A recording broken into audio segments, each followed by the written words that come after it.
যে পার্টিটা দিল্লি সহ বিভিন্ন ভারতবর্ষের জায়গায় সোশ্যাল মিডিয়ায় দেখছি, এই পার্টিটায় আদৌ কোনো রেজিস্ট্রেশন হয়নি। আক্রোশ জনতা পার্টি নিয়ে কিনা তাদের সোশ্যাল মিডিয়ায় যদিও এখনো পার্টিতে পরিণত হয়নি, রেজিস্ট্রেশন হয়নি, সেই বিষয়টা কিভাবে দেখছেন? দেখুন, এইসব নিয়ে আমি কোনো কথা বলবো না, কারণ যে পার্টিটা দিল্লি সহ বিভিন্ন ভারতবর্ষের জায়গায় সোশ্যাল মিডিয়ায় দেখছি, এই পার্টিটায় আদৌ কোনো রেজিস্ট্রেশন হয়নি। আমরা যেমন একটা পার্টি করেছি, আমাদের রেজিস্ট্রেশন আছে। আমাদের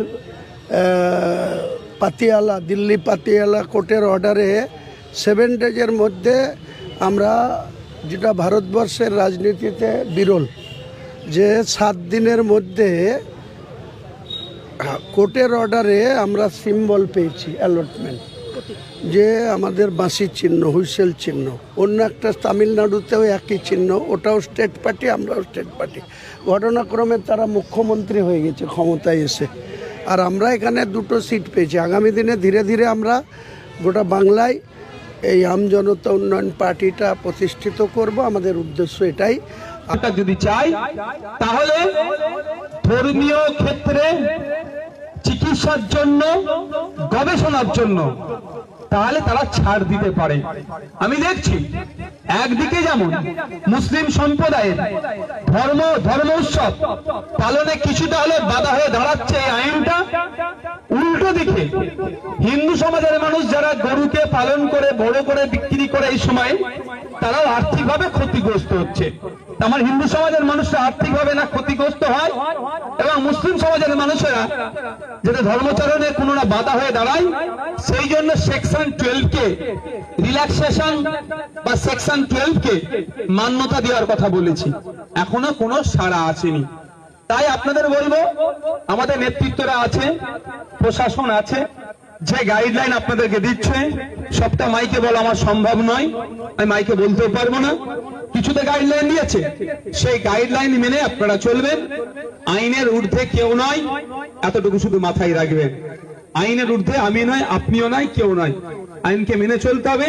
তবে এই আইনকে যে তৈরি করেছে তাকে আমি অসম্মানিত করব না, এতটুকু কথা আজকে বলে যাই। এখন কি হচ্ছে যে পশ্চিম বাংলায় 14 বছরের নিচে গরুকে জবাই করা যাবে না, কিন্তু পশ্চিম বাংলা থেকে 14 বছরের নিচে জবাই করে বিদেশে পাঠানো যাবে বকলেমে। এটাও আমি বন্ধ করব, তার জন্য কোর্টে যাব। একটু আজকে বলে দিলাম। আমি কদিন আগে বলেছিলাম কুরবানির পরে একটা খেলা খেলবো। অনেকে যদি গোহত্যা বন্ধ করতে হয়, তাহলে পশ্চিম বাংলার 14 বছরের নিচে উঁচুতে নয়, টোটাল গরুকে জমা করা যাবে না। পশ্চিমবঙ্গতে যেমন এখান থেকে জমা করে বা বিদেশে এক্সপোর্ট করবে, মাল তুলবে, ওটাও করতে দেওয়া যাবে না। সেই জন্য ভাঙড়ের বিধায়ক কোর্টে যাবে। এই কোর্ট খুললি আপনারা রেডি থাকবেন।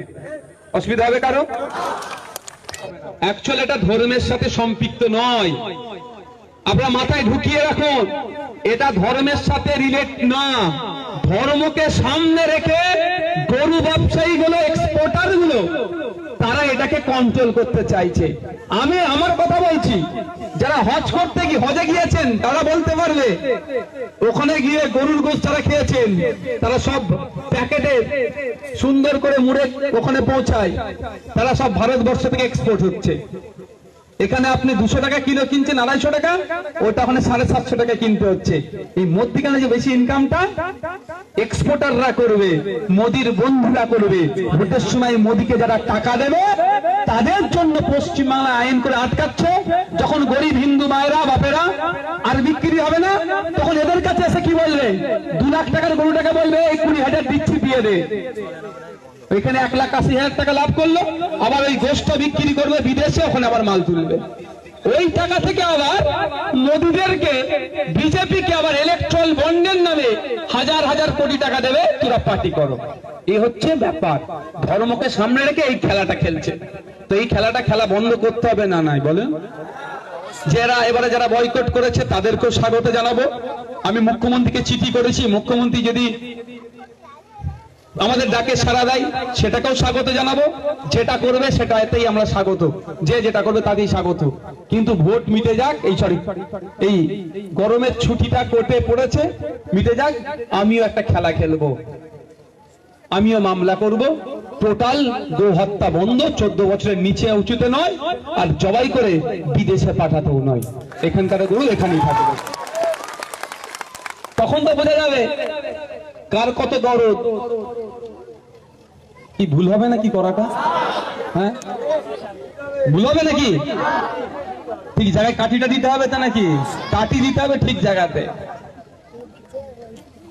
তাই আপনাদের বলবো, যারা আমাকে জিজ্ঞাসা করছিলেন, আমাদের নেতৃত্বরা আছে তো, এরা আছে তো, এদের সাথে একটু কথা বলে নেবেন, কিভাবে কি নিয়ম কানুন কিভাবে কি আছে, এরা আপনাদেরকে বলে দেবে, সেইভাবে করবেন।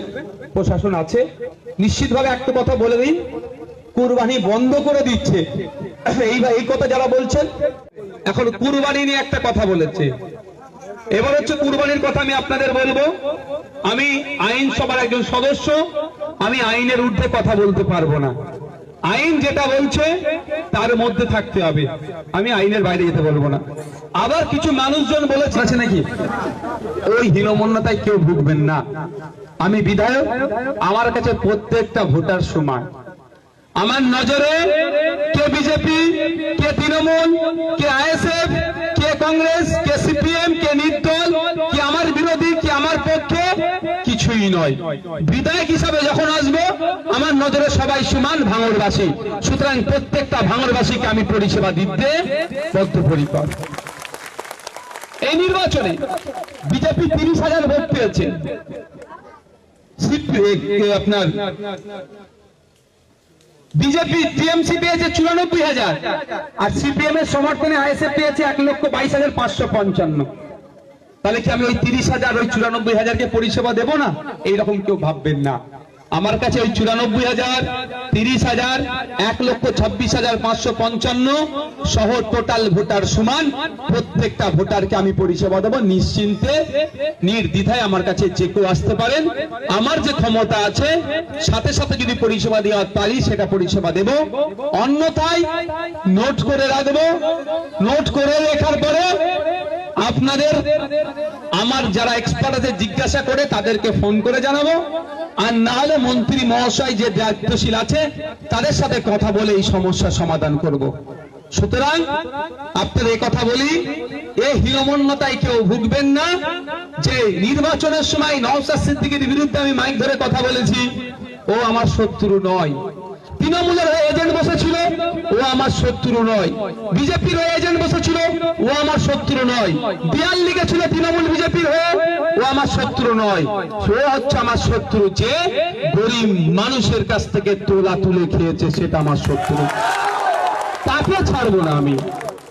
বিভিন্ন প্রকল্পের নামে যারা লুট করেছে তাদেরকে 1 ইঞ্চি ছাড়বো না। কিন্তু আমার বিরোধী দল করার জন্য তার সাথে আমার কোনো শত্রুতা না ছিল, না আগামী দিনে থাকবে। এটাই ডেমোক্রেসি, যে মতামত আলাদা রাখতেই পারে। মাইকে উঠে আমার বিরুদ্ধে রাজনৈতিক বক্তব্য দিয়েছে বলে সে আমার শত্রু হয়ে গেল, এটা কোনোভাবেই কাঙ্ক্ষিত নয়। 4 তারিখ যতক্ষণ না পর্যন্ত আমার হাতে এমএলএ সার্টিফিকেট এসেছে ততক্ষণ পর্যন্ত আমি বামেদের সমর্থনে খামচিহ্ন তথা আইএসএফ এর প্রার্থী ছিলাম। যেই আমার হাতে সার্টিফিকেট এসে গিয়েছে, আমি তখন আর শুধুমাত্র বাম বা আইএসএফ এর নয়, আমি তখন ভাঙড়ের এনটিআর জনগণের বিধায়ক হয়েছি। তাই এই প্রত্যেকটা জনগণকে পরিষেবা দেওয়া আমার কর্তব্যের মধ্যে বর্তায়। এই পরিষেবা দেওয়ার জন্য এই ভাঙড়ের জনগণ, পশ্চিমবাংলার মানুষের ট্যাক্সের টাকা থেকে 1,21,000 টাকা আমাকে মাসে দেওয়া হবে। যদিও বিগত 5 বছর আমি 21 পয়সা নিইনি, আগামী 5 বছরে এই টাকা থেকে আমি 1 টাকা নেব না, কিন্তু দেওয়া হচ্ছে প্রত্যেকটা বিধায়ককে। তাহলে কে ভোট দিল কে ভোট দিল না ওটা বিবেচনার বিষয় নয়। বিবেচনার বিষয় হচ্ছে প্রত্যেকটা নাগরিক বিধায়কের কাছ থেকে পরিষেবা পেল কি পেল না।